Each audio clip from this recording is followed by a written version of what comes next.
pareidolia, where you see faces in things like trees or like the face of the moon or the clouds or whatever.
Also, we have gobs and gobs and gobs of neurons and connections and connections, Massive. so that you know, it's going to be The a long parallelism time. is astounding. Yeah. Yeah. Yeah.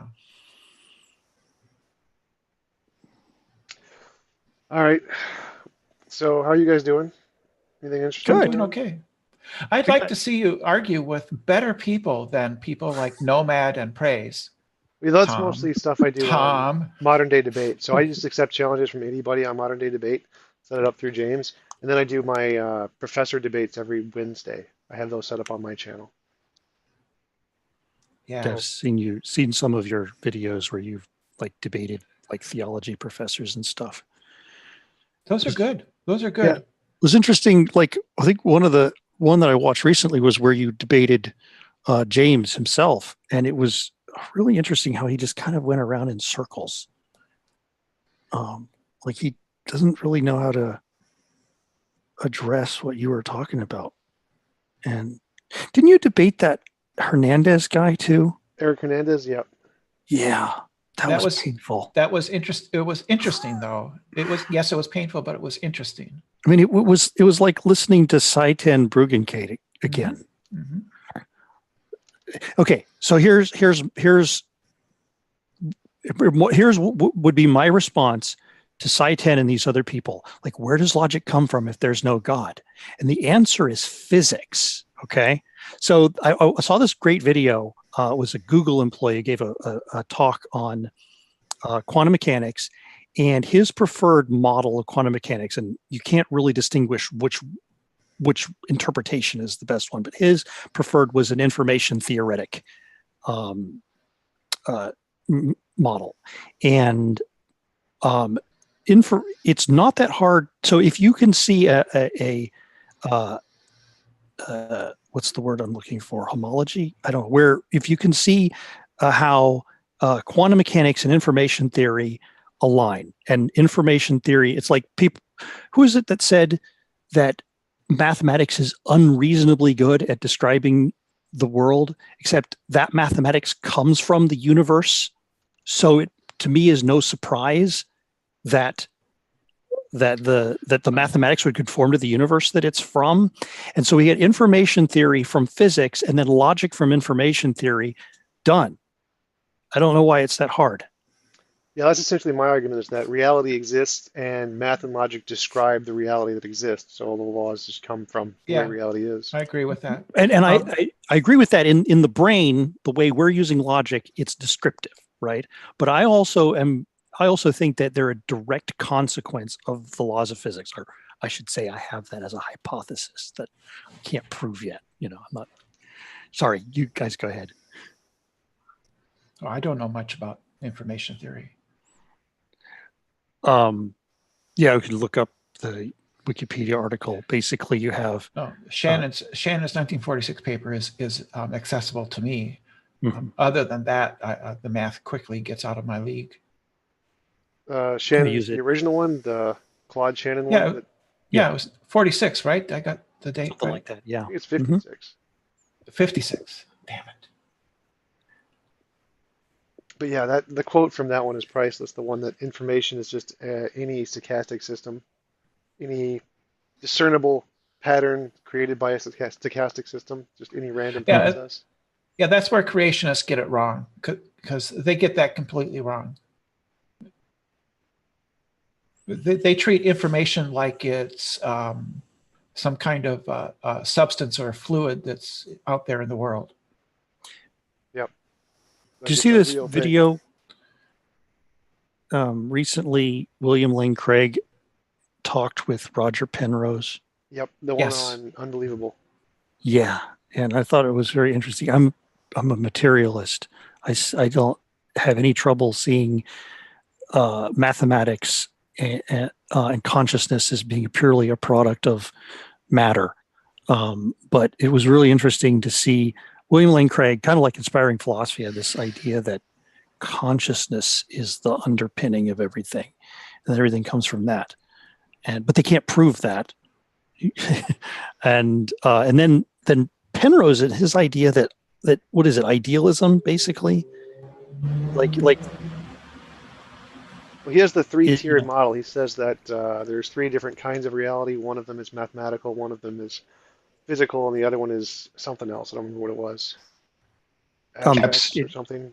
it's like thought kind of Yeah, thing, maybe. consciousness. No, I don't quite understand that, but he's sort of not in the mainstream with that belief.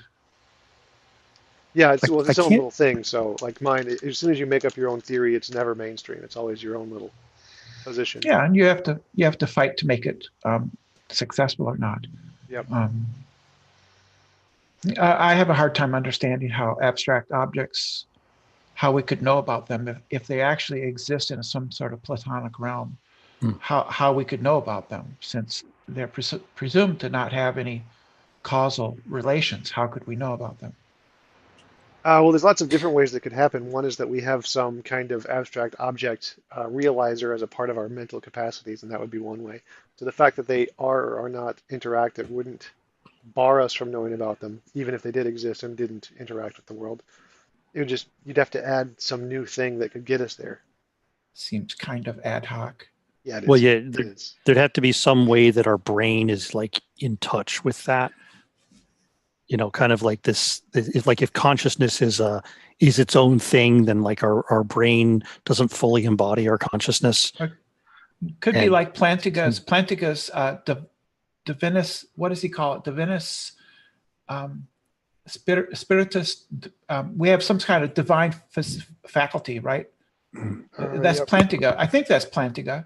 It says we have an innate divine faculty for understanding the divine. Sensus divinitatis.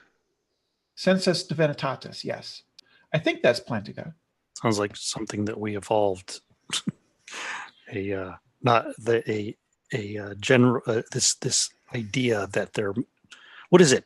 Okay, this tendency to ascribe agency to things that aren't necessarily agents. Was it hyper? What was it called? Anthropocentrism. No. It's this. I don't know the word. There's hyper in it, but TJump. I have sensus diabolicus. I can innately sense that there is no God.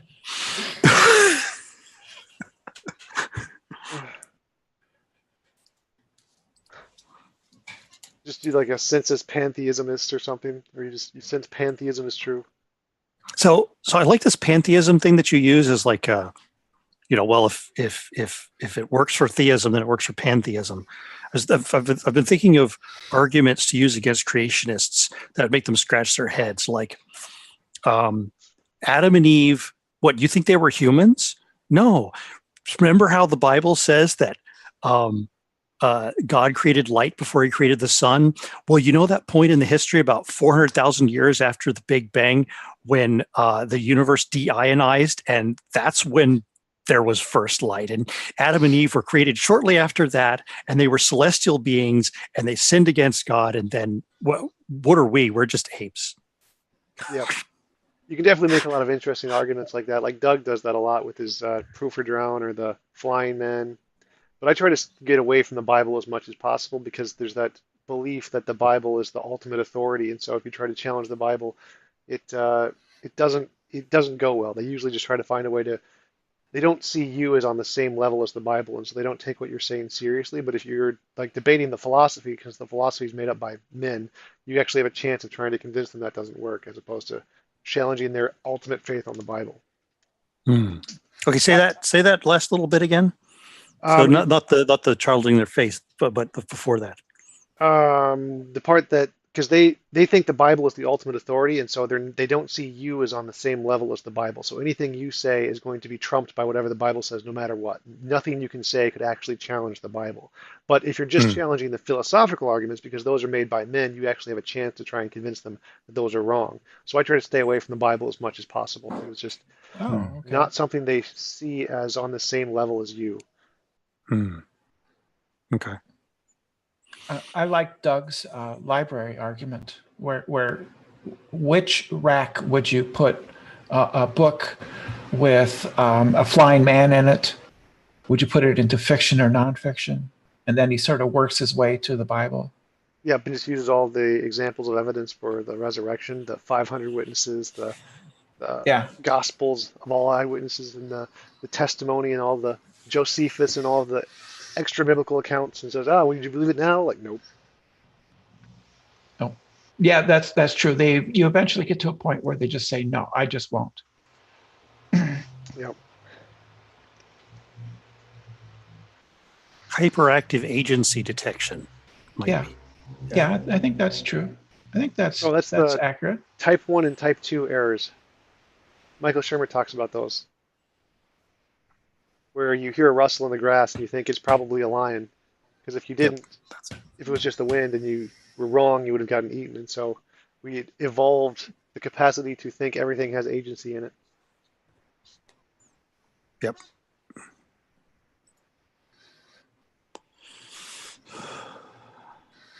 Yeah, speaking of that, you know that they teach classes in, I think it's Finland, on how to detect elves. And they basically go out in the woods, and go out with somebody who is practiced in the art of detecting elves, and you go out into a landscape, and as I understand it, sort of reading between the lines, it seemed to me that they just go out and they stare, and they look for patterns in stones and rocks and water and leaves, until they see faces. And then they train themselves, and then after a while they get to the point where they think that they're surrounded by elves all the time when they go outside. That reminds me of when you go to camp and they give you a plastic bag and say, we're going to go catch snipes. Yeah, except that everybody believes that their snipes are real. That's the thing. Yeah. But it's sort of it's a historical tradition in the Nordic countries, belief in elves and stuff like that. But it's the same thing. It's you're seeing patterns and facial recognition where there isn't. But that's kind of a thing with the certain crowds trying to take. Well, it's part of them trying to take back some of their history, I suppose. It's interesting considering how secular they are. Well, they're secular, but that doesn't mean that you can't believe in goofy things. Mm-hmm. Being an atheist doesn't mean you're free from being a goofball. Right. Yeah, there's lots of atheists that believe in the supernatural and spiritual stuff, and ghosts and aliens and witches and all that kind of stuff. So fairies isn't too far off. It's just there's no God in the atheist belief. That's the only limitation it has. You can still believe every other silly thing. There's no God. I'm a goofball 6 times before breakfast. I was just thinking, Tom, there's a person, I don't know if you've heard of him. His name he goes on the internet by the name of Ocean Keltoy. Yep, He's a pagan. the Yeah. polytheist. I've talked with him a few Have you ever, times. you have? Mhm. I don't remember seeing it, but okay. I don't know if I talked with him over YouTube. Maybe once or twice, like on one of Steve's live streams a long time ago. But I talked with him on Twitter a bunch. Does he actually believe in? Yeah. Okay, and so why Yeah. does he get along so well with the atheists? I mean, he's a Uh, nice guy. because they fight against the Christians, and the Christians don't take polytheism seriously, and so the fact that I, the atheists and the polytheists can work together to fight against the Christians is a uniting kind of force why they get along. so, so in theory, you could have a monotheistic religion that the YouTube atheists aren't bothered by because it's not really monotheism; it's the Yeah. Christian. I don't feel threatened. I don't feel threatened by Ocean Keltoy because Yeah. he has no chance of enforcing his belief. And besides, the pagan community, at least that I'm familiar with, is pretty socially and sexually liberated. Mm, So there's a lot of LGBT people, and I am right. one. And so Gotcha. there's a lot of those people in the pagan community. But paganism itself is perfectly capable of doing horrific things. They did when they were the majority in several hundred years ago. I mean, Mm, so I mean, it's possible. right. Paganism has had a resurgence on the alt-right. Hmm. I don't know much about paganism, but it seems very eclectic anyway. It's like calling somebody an atheist, like calling them a pagan doesn't necessarily tell you what they believe, right?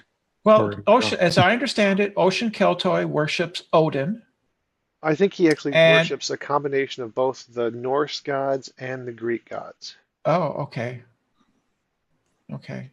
Hmm. I've never quite understood it. Yeah, Yeah. we got into a long discussion on Twitter. There's probably my tweets are still there somewhere in the backlog.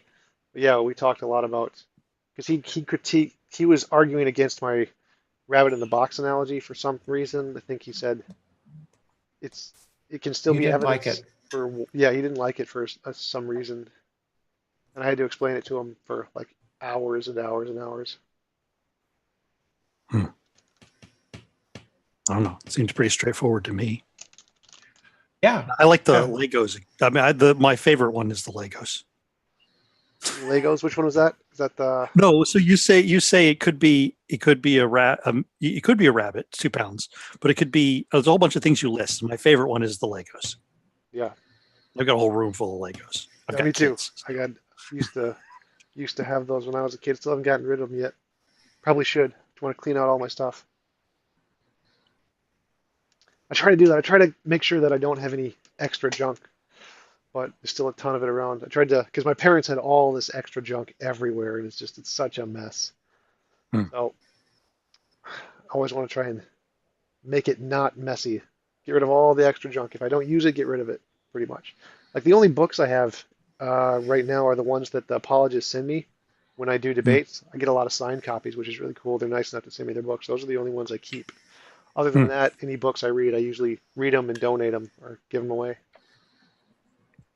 Yeah, you seem to be extremely well read. When have you? I understand at some point you went full time on debating, so you make enough money from that to sustain yourself. I take it. Yeah, now I do actually. So when I first, because I started working straight out of high school when I was like 16 doing construction, not technically legal, but that helped with the pay, saved a lot of money that way. Right. And um, after I saved up a bunch of money, I didn't need to work for a long time.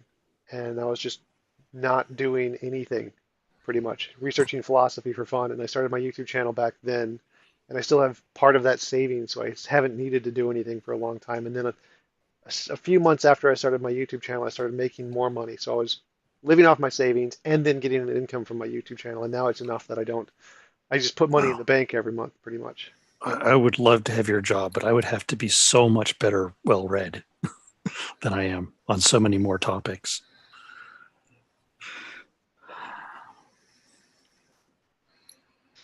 I wonder is there like a Yeah. limit to three? Can I not get more than three people in? I Shouldn't don't think there's a limit that, that I'm aware of. I don't know. I guess. I mean, I saw that link and I jumped on it. See what I did there? Yeah, Yeah. yeah. Oh, Since by it's the way, the Tom, what? you were asking about the Pal Talkers? Who? Oh yeah, The Pal. the people you brought up. You said you wanted me to debate or something. Oh, somebody else did. I'm not sure that they would debate you. Um, Ocean Keltoy would know about this too. So there used to be a community a few years ago surrounding Google Hangouts, and they came from an application called PalTalk, which is notorious for being just pure cancer. It's like the 4chan. It's like the 4chan of talking apps. It's supposed to be really bad. I've never tried it.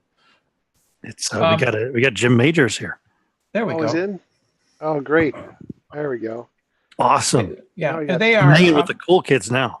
yeah, and Stephen, and they are conceptual. They make conceptual arguments. They're a group of people who are mostly Marxists, Leninists, communists, and anti-physicalist. They use a number of arguments against physicalism and stuff. Yeah, I've never heard of Very, him. very well read. They're in Discord now. They choose to go to Discord for all their activities now and stuff. Yeah, because And so shut down. there's people that idolize Jack Angstreich. If you search, he was Hell in a Handbasket had hosted a debate with him and academic agent over the labor theory of value from Marx, and it got very heated and stuff. I've actually talked with him on Facebook, I think. Jack Angstreich, I don't know how you pronounce Oh, okay, yeah. He's very he's a very dogmatic Marxist, but at the same time very well read. Oh, okay. Can you guys hear me? it. Hey, Jim. how's it Yeah, going? yeah. We can change the Okay. subject. The mustache that. is here. The mustache. Yeah. Hey, how's it going? Good. Pretty good. How are you? If I was any better, I'd be TJump. I love your tattoos, dude. That's awesome. Where'd you get them done? Which one? This is the only one I've gotten done in the States. The rest of them I got done at different ports. Oh, ports? You were like a seaman for a while? Military? Yeah. Was thought that would revert back to my my pre-fetal life as a seaman. Yeah, I've been thinking about getting a few tattoos. I want to get like a half sleeve on both my arms. Okay, cool. Are we talking about the debate or what? Yeah, pretty much anything. I'm just going with it. Pretty much, yeah. Okay.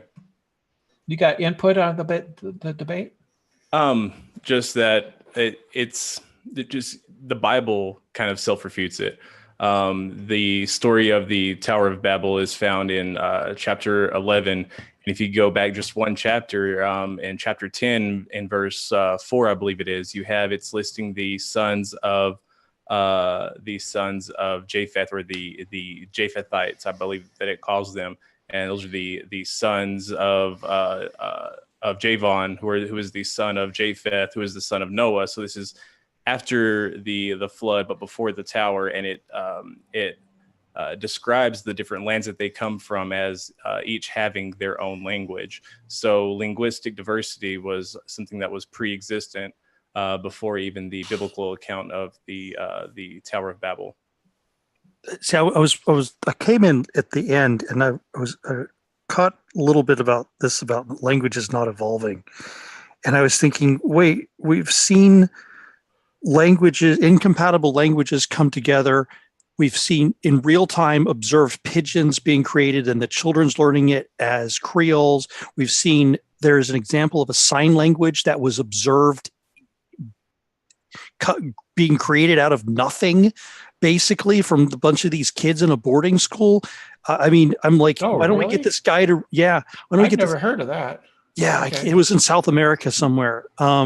He said something along the lines of that we can't develop new languages past the age of 13. I'm sitting here thinking, wow, there's a lot of overage, above average linguists working out there. I don't know of any one prepubescent linguist in currently working. No, I mean, I could just go on and on about before the 1960s, access couldn't be a verb in English. It was made a verb by the space program. I mean, have this guy read Beowulf. Are German and Spanish the same Lord of the language, even though we Rings. can prove they have a common ancestor? Dwarven. I mean, people make up languages all the time. I know. And Esperanto was made I up. wouldn't even necessarily have a problem with somebody, having doubts about language evolving or coming about as evolution. But the thing that really bothered me was that he thought that Hebrew was the first language. Oh yeah. Yeah. He was pretty Provably clear. false. He was pretty clear about that. Oh, he was adamant about it. Yep. I've heard that before. I don't know how that works. I don't even know how the logic in his head grasps that as a possibility. Yeah, we know what tons about the common ancestor of Arabic, Hebrew, various other Afroasiatic languages, like Phoenician, things like that. That stuff has been worked out. When these proto languages are not that hard to construct when you have enough data. Proto-Indo-European. What's that movie that's like a prequel to the Alien movies, Prometheus or something? And and Fassbender is actually speaking a reconstructed, Proto-Indo-European. It was really quite fascinating. But I mean, they're like, look at the Germanic languages where we have Old Norse, we have documented Old Norse, and we have Icelandic. That, like, if I want to translate something into Old Norse, first I translate it into Icelandic, and then I make a few minor changes, right? And then we have all the other North Germanic languages that are descended from that with a well-documented history, and yet there is a continuum of intelligibility through the Nordic countries where you go far enough away, and they kind of have a hard time understanding each other. Yeah. It probably won't be will be a few years, and I live in Minneapolis, and it probably will be a few years, and I won't be able to understand people in the Southeast states. I have a hard time if somebody has a really thick accent as it is. Yeah. Y'all want to see my truck?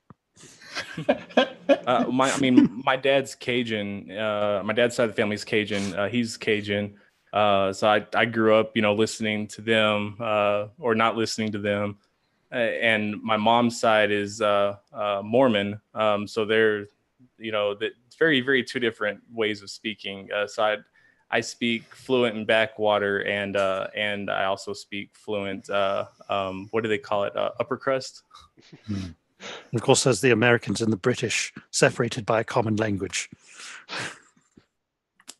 Right, but it didn't evolve that way, though, right? There had to be some other way. Yeah, no, it was given by God, right? God just made them that way. Well- That's how our Babel happened, and now we just have British and English. That's it. Yeah, it's because we were trying to build something to make a name for ourselves that was most likely was under 300 feet tall. Yeah, even if let's say we got it like a little taller, it's like we get into space, is this going to like challenge God's authority now? Like, we made it to space with the building. Well, no, they were going to bump into the dome. Though, is that it's a common misconception, but from both Christians and atheists, that in the Bible God punished them and diversified language because they were trying to reach heaven. But if you read it in chapter 11, it actually says that it's because that they were trying to build a tower to reach heaven. So that they may make a name for themselves. So it's because they were trying to make a name for themselves that they were punished. Yeah. Have you heard of the mid-Atlantic accent, Miller? Mm-hmm. Yeah, that's an invented sort of an invented accent that they taught to Hollywood actors and stuff back in the early part of the 20th century. It's kind of it doesn't exist anymore, I don't think. But Fraser, Kelsey Grammer, that's how he talks. Okay. Oh, just so you guys know, Zoom has like a 40-minute limit for things that have more than 4 people, and this is the first time I'm ever trying this, so if it just cuts out, I want you guys to know it's because Zoom is that's fine. That's fine. I think it's you get 45 minutes for anybody more than 3 people, but less than 3 people is unlimited. Yeah. So if one of us logs out and then logs back in, it will reset the timer? I believe idea. So, yeah. I have no idea. So who's going to be the sacrifice? I mean, but if not, you can keep the same stream. I'm sorry, the same stream going, and we can all come back in if we get kicked. Yeah. Yeah. I got things to do. I still have the link. Well, I keep posting it in the chat so people can join if they want. So. Okay. Where's the like chat on like the YouTube live stream. So it's just I posted this as an after show, like Steve does. okay. That's one of Steve's good ideas, his after shows. That's a thing that he did well. Yeah, I think it's nice for the audience to have an opportunity to interact and Yeah. yeah. Yeah, I talked to, Yeah, I think it's speaking of, okay.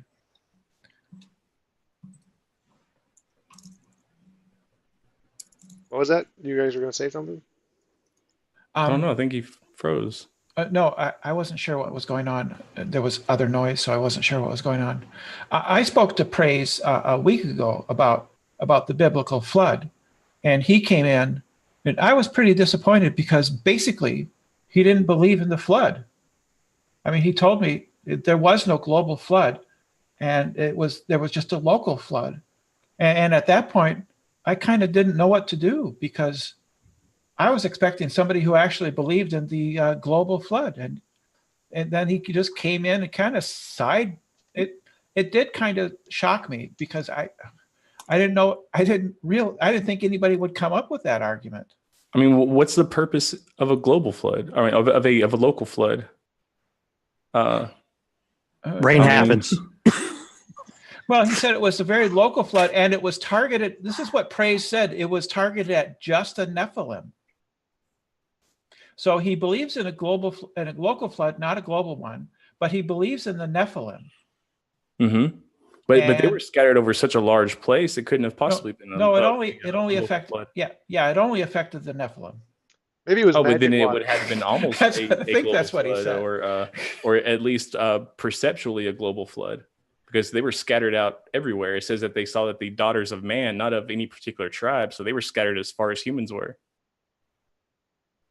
Anyway, yeah, it was very confusing. He's a very difficult person to talk to, and as you could see tonight, he talks over people quite a lot.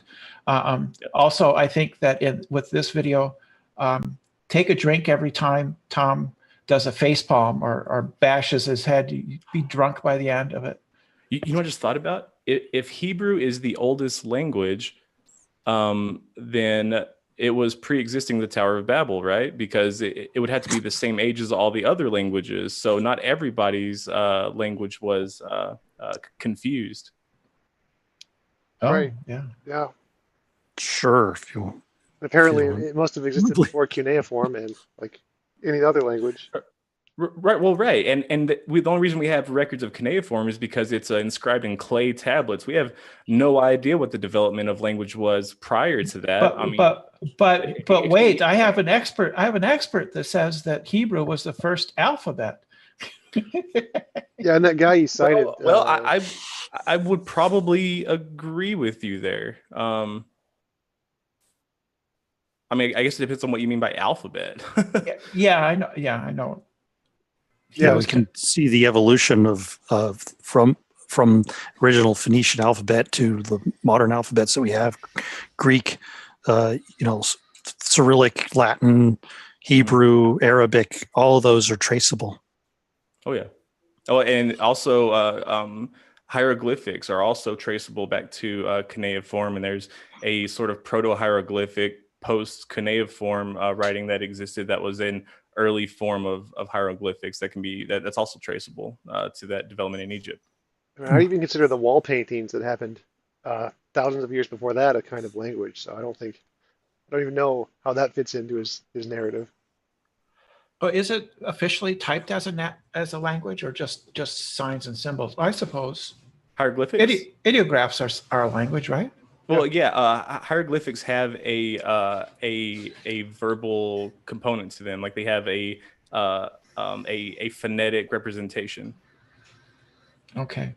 I know that later Egyptian evolved into almost a script-like form, didn't it? Hieratic, right? I don't know. That's correct. I don't know the stuff. I don't know. It was just that was like sort of an easier phonetic script that was learned by like regular people, not the ones who wrote that Right. fancy stuff in the tombs. It was something that they could write out on scrolls and scribes. It was something that was less for ritualistic purposes and more for transmission of communication, more for the efficiency than it was for Yeah, that the makes looks of it. sense. Yeah, that's a lot of things work out that way too. You will have an official.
Hey, They, yeah, apparently it just kicks us all out. It just ends the meeting. You have to create a whole new one. yeah, God wasn't having it. He confounded our internet connection.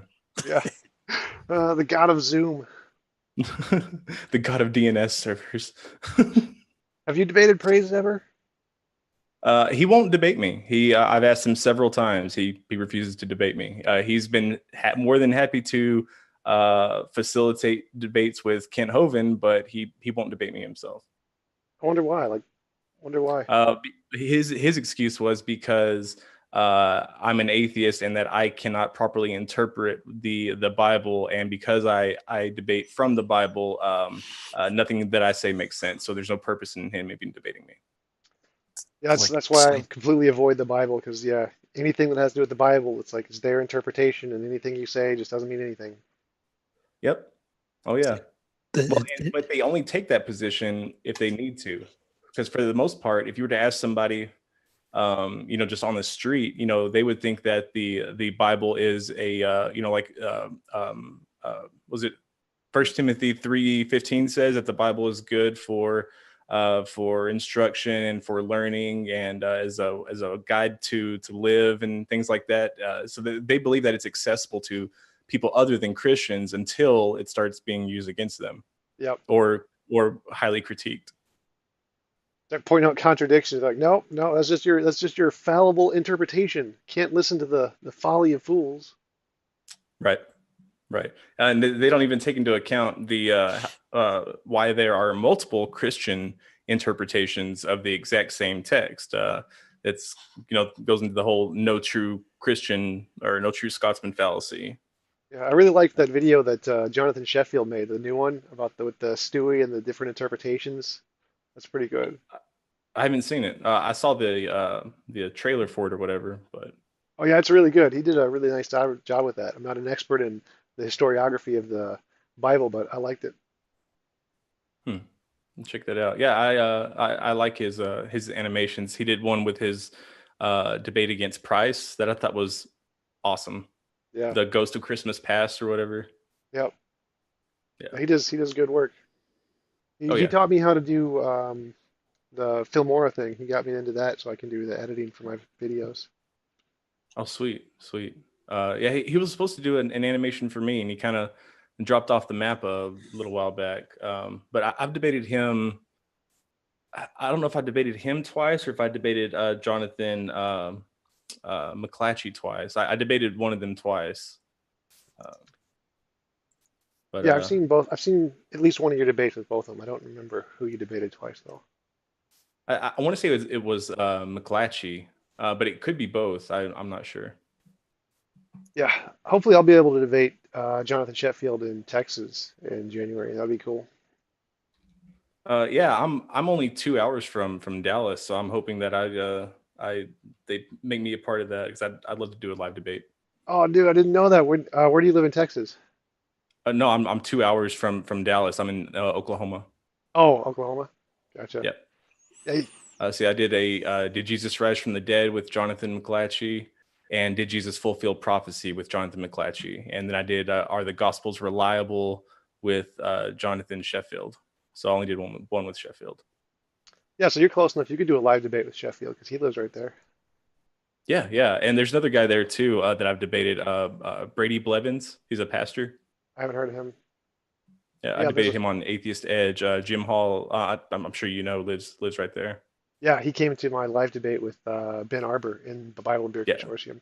yeah, Yeah, if I knew you he's lived there, I cool, would have man. invited you. I was like, hey, come down to our debate. That would have been cool. Dude, I had no. I'm surprised James didn't tell me. I was pissed off. I was like, man, really? Like, come on. But no, I loved that debate. I think it was. I think it would have been a good one on the internet too, just because of his performance and how he was just kind of just shrugging everything off and making light of the situation. I thought it was very telling. Yep. Yeah, I'm still waiting for it to come out, my debate with Ben Arbor. Like, the Bible and Beer Consortium was supposed to do all the editing for it, and they were supposed to get it out like that weekend, but it's been like a month now. And like, Huh? I wonder where is why. it? Where is it? Hmm. It needs some heavy editing. Well, yeah, I think one of the cameras actually overheated during the debate, which is a big like screeching noise at the end. That may have something to do with it. A big screeching noise. Are you sure that wasn't like an audience member? They would have to pretty powerful lungs to be able to pull that one off. But yeah, it Oh, was it was. bad? Oh yeah, it was really bad. It was like if you bring two mics really close together and smash them, and they create that gigantic like reverb in the sound system. It was like Oh that. wow. So the live one's the next one's supposed to be in January, right? That's the idea. Yeah, James said he was trying to Yeah. set up like a series of them.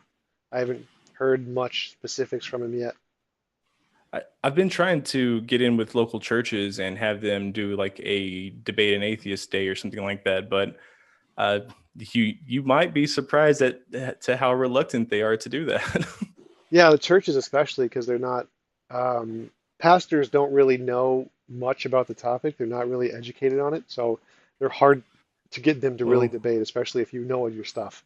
But I mean, if you go to ones who are like Catholic, like a Catholic priest, or if you were to go to like a First Baptist or United Pentecostal, somebody who would have had to have gone to seminary, then that's one thing. But like most churches around here are small little mom and pop. They got their ministry, degree online, and they don't know anything about the Bible other than what they've been taught.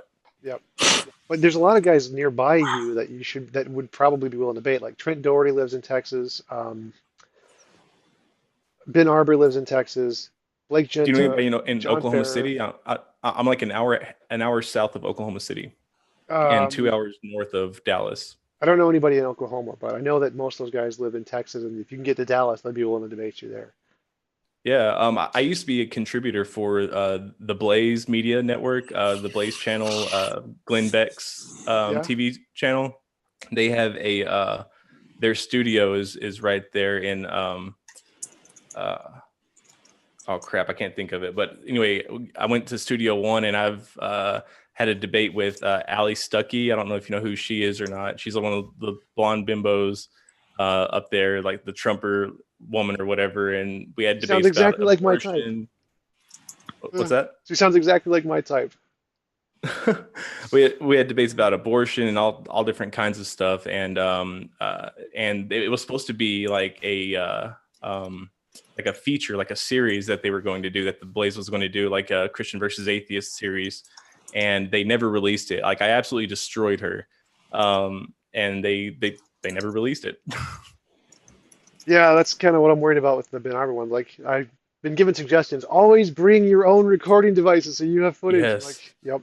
I just got a camera yes. for that, so now I can do it. Right.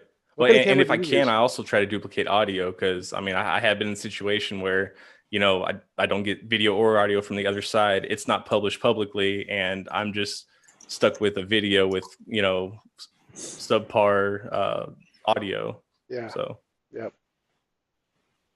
What kind of but camera do you use? any suggestions on like how to like get into churches and doing something like that? Oh yeah, definitely.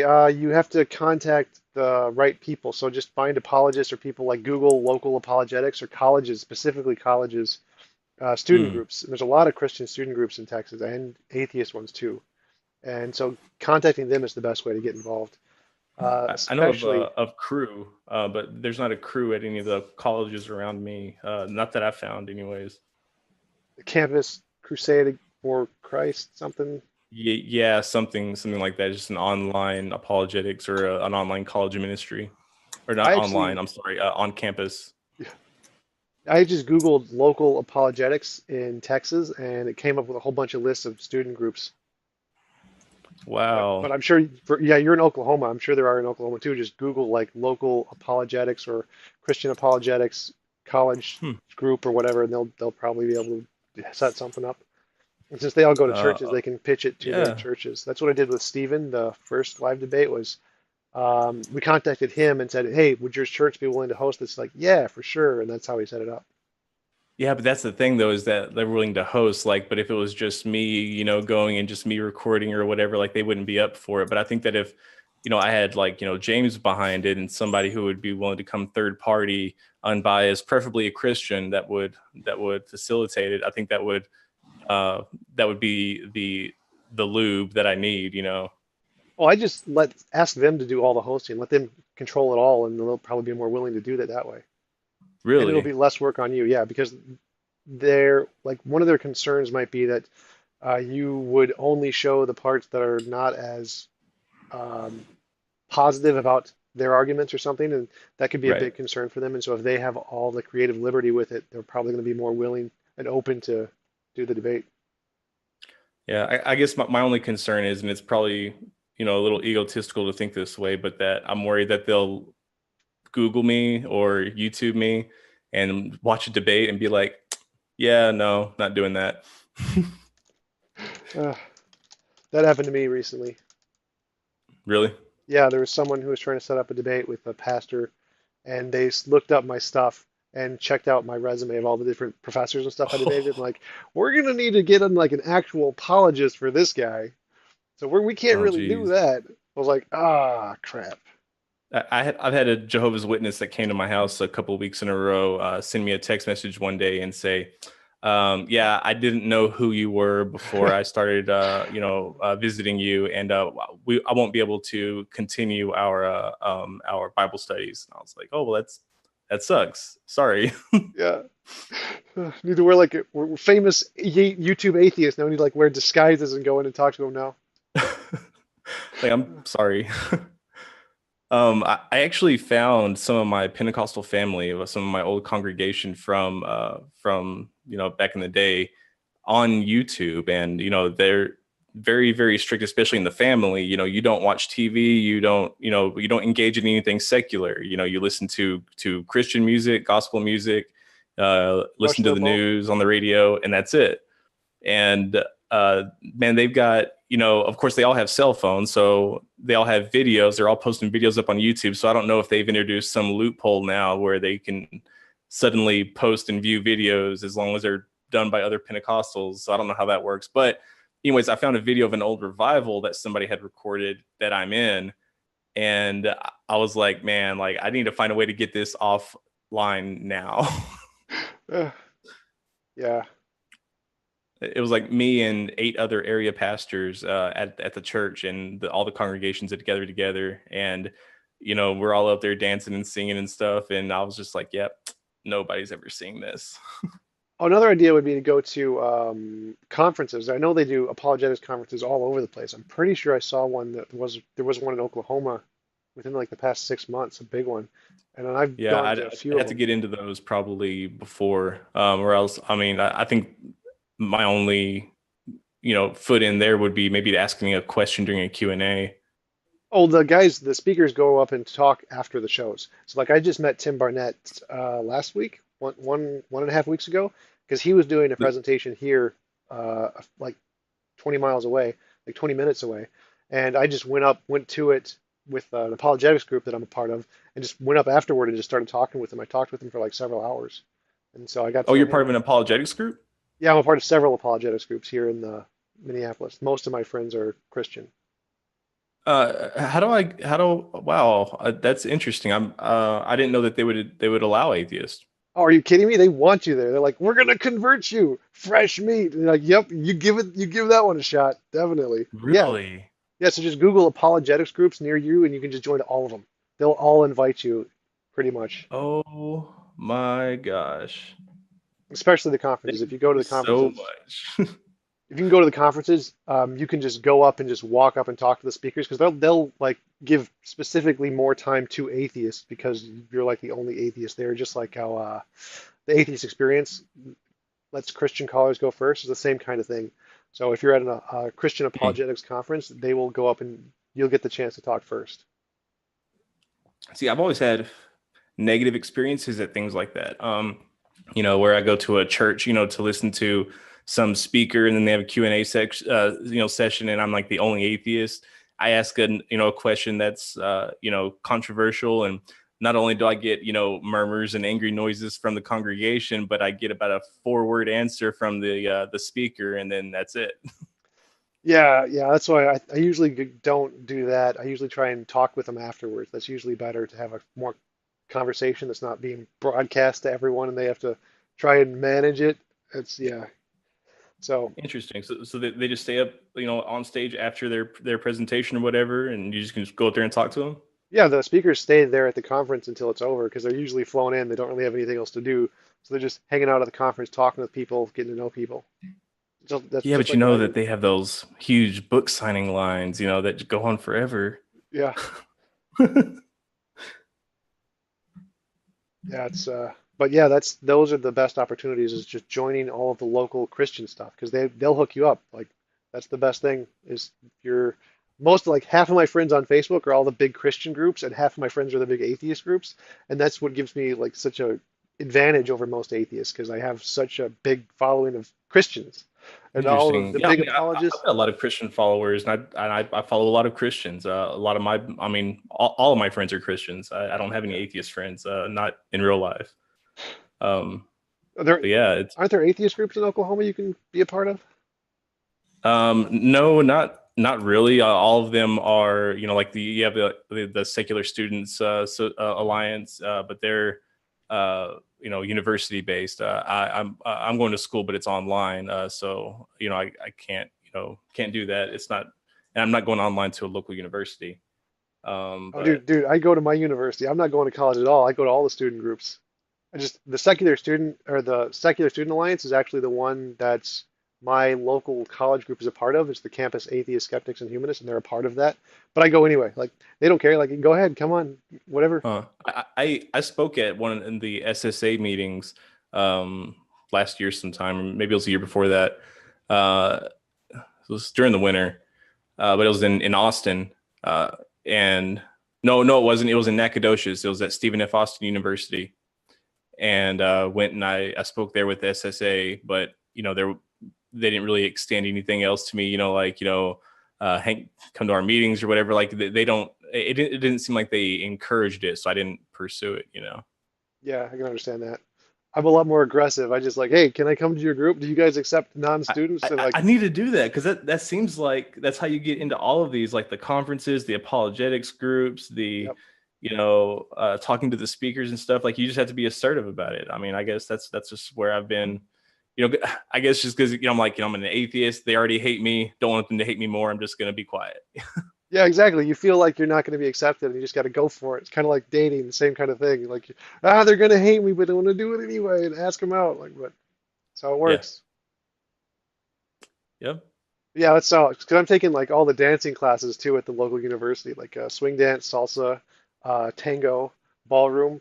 All of those are just student group classes. But like, hey, do you guys accept non-students? They're like, sure, why not? And, like the only non-student there, but it's fun. So same with the political groups. I go to the local political student groups too.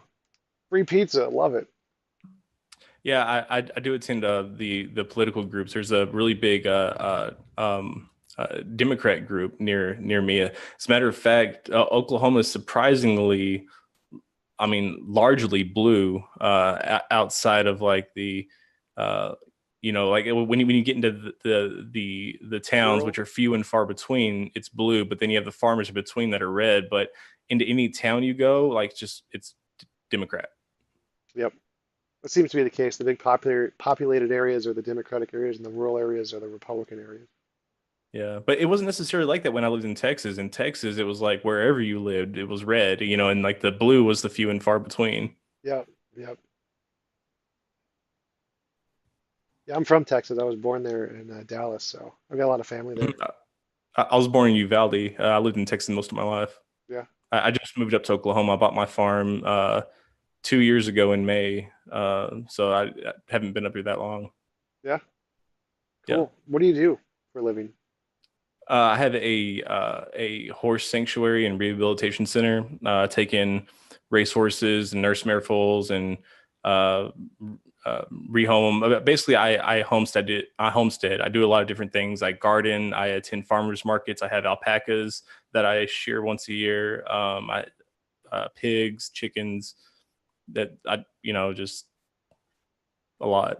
Yeah, that's really cool. I actually just met another guy who used to do that. Actually, it was the Secular Student Alliance executive director. He used to do that for horses too, and to rehabilitate them because he wanted to be like a professional jockey or something like that. I met Hmm. him last Thursday at the uh, atheist group at the college. Oh, cool, cool. What's his name? Kevin Bowling, I think. Okay, I don't know.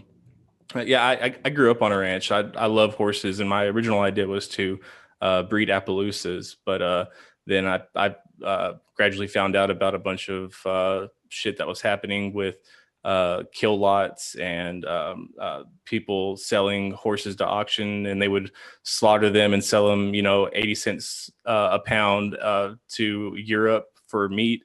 And I just wanted to save as many as I could, so that's what I ended up doing. Yeah, a lot of that animal cruelty is a pretty common thing, unfortunately. Yeah, and you'd be surprised how many of them are like one-time six-figure racehorses, but because they no longer win, they're just another feed bill, and so they, send them to these kill lots. And so some of the horses that I get, like it takes a lot to rehabilitate them because they have one speed. They have wide open right out the gate, from 0 to 60, nothing flat, and so it takes a while to teach them that, hey, just because I'm in the saddle and there's land in front of us, that doesn't mean go. Yeah. Do you work with a lot of horses? Yeah, I currently have 13, and then I have Wow. some other equines and donkeys that are just pets. But for the most part, most of my horses are mine. Like I'm just going to keep them. 8 or 9 of them, I think I'm going to just end up keeping. But the rest of them, I like to rehabilitate them, retrain them. If they're nurse mare foals, they were taken as a baby, so they're malnourished and smaller. So I get them when they're young and introduce them to high protein diet, high fat diet, and try to get them as big as I can. And those usually end up, being kid ponies, kid horses that I train and sell and make some money that way. Yeah, I used to be really interested in horses. I used to do like I really loved Clydesdales and Shire horses. Those are my two favorite kinds of horses. Yeah, yeah, draft horses. Yep. Oh man, Yep, the yep, English war horse. I was like, yes, this is so cool. And they're so big yeah. too, especially when you're a kid and you go up to it like this is a massive animal. This is incredible. I have one horse who's the biggest one that I've ever seen. His back is over my head. Um, he's and I'm 5'11". He's just huge, ginormous. He's solid white and he's got like black freckles on him. He's not an Appaloosa though. But the Appaloosa was my first horse, so that's the horse that I love. They're like the Indian ponies with the spots on their butt, and that they like the quarter horse is known for its speed, like for its acceleration. Well, it's the Appaloosa is known as its counterpart for endurance, so can go longer periods of time. Yeah. Yeah, it's really interesting the history of horses, especially I love the Mongolian horses, the war horses, the really small ones that they do the archery off the back of. Those are so cool Yeah, too. and and they drink their milk. That's how they survived. Yeah. the Oh man. the Mongolians. Yep. Yeah, they had a. I have I have one somewhere. It's a replica recreation of the ladle that they would use to serve the mare's milk. It was like a 2-bowl ladle, and I think that one side of it was for like filtering out the hair or something. Or Yeah. Oh man. Yeah, I used to like when I was a kid, I used to play with horses all the time, like little toy horses. I had a big set of them. It was one of the things some of my friends used to make fun of me for because it was so girly that I used to play with horses, but I loved them. The Mustangs, the Thoroughbreds, the Shire horses, the what's the Arabian horses? Those are yeah, Arabians is solid black or solid white. solid black. Yeah, Love the beautiful, black. man, and like little sleek coats. They're gorgeous. Yeah. And my But aunt and uncle used to have horses. They had like two or three of them, and so I used to ride horses as a kid. That was a cool experience. yeah, I love it. But in my experience, Arabians are a little squirrely. Squirrely? Yeah, yeah, like they're really temperamental, or well, not temperamental. They're strong headed, like they're strong willed. They don't respond well. But like my Appaloosa, I can ride him bareback. I can steer him with my knees. I don't need reins or anything, and I can make him go where I want, stop when I want to. Yeah. Even voice commands, and some voice commands. Yeah, cool. Do you go riding a lot pretty often? Like off Oh road yeah, on the every day, trails? every day, Every day? That would be every cool. day. Yeah, I, I mean, I might miss it one day a week, maybe. Yeah, I'd like to do that. But here in Minnesota, it's too cold for like at least half of the year. Like, no way. I'm not even going outside. Oh, Well, isn't it? anytime you're down, you're more than welcome to. Oh, yeah, it'd be awesome. I'd love to. See if we can get some Yeah, debates going in Oklahoma. Find all the apologetics groups and the professors there. yeah, I'd like to. I'm trying to build something, or trying to get Seth Andrews interested in building something in Oklahoma. He's not interested, but he just lives in Tulsa. He just lives a couple hours from me. And Oklahoma City is kind of central to both of us ish. And I've been trying to get him interested in getting something going in Oklahoma, but I don't think he sees enough interest in Oklahoma, enough people who would be interested in doing it. Yeah, that'd be really cool. I know a couple people here in Minnesota trying to set something up on the Christian side, at least, where they were trying to do something like James is and do like a hosting debates between people and setting up. Minnesota, yeah.